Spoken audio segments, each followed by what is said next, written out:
the woman suddenly realized with horror that there seemed to be a human figure in the volcanic ash, so she hurried over in her car to investigate, and discovered a naked woman covered head to toe in mud. She quickly grabbed a towel to wrap her up, and rushed her back to the research station. After receiving the news, the sheriff and Lisa hurried to the research station, but nearly had an accident on the way.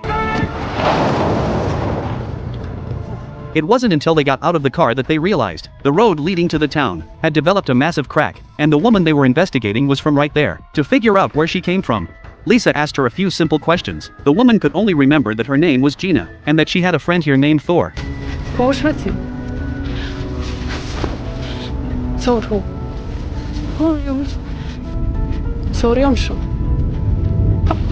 After hearing her answers, everyone found it hard to believe. Little did they know that this woman's appearance marked the beginning of strange occurrences in the town. Gina was then taken to the hospital. After a thorough examination by the doctor, it was found that aside from a slightly low body temperature, all her other vital signs were normal. Just then, Gina suddenly said she had to go to work.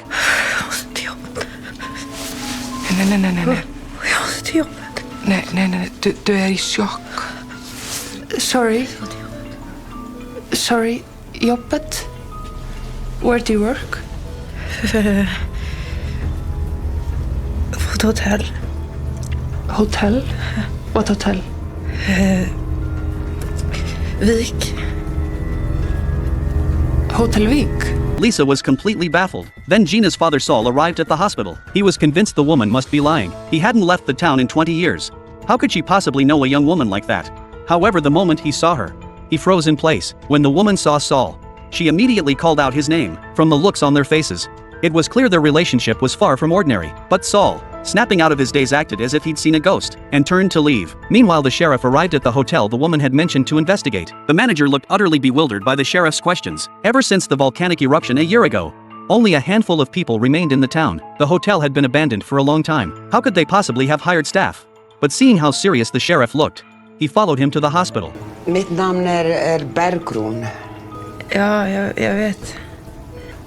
Jag vet bara inte vad det är som har hänt här riktigt. Jag borde ha ringt förstås. Ringt? Vem då? Ja, din mamma. The manager was very puzzled. He went home and looked through the hotel's employment records from 20 years ago. Sure enough, he found Gina's file. The person in the photo looked exactly like the woman at the hospital. Realizing something was off, Kelly immediately reported the situation to the sheriff and provided the woman's contact information. The sheriff dialed the number. A boy answered the phone. He was Gina's son. He said his mother was out walking the dog and asked the sheriff to call back that evening to determine the woman's identity as quickly as possible.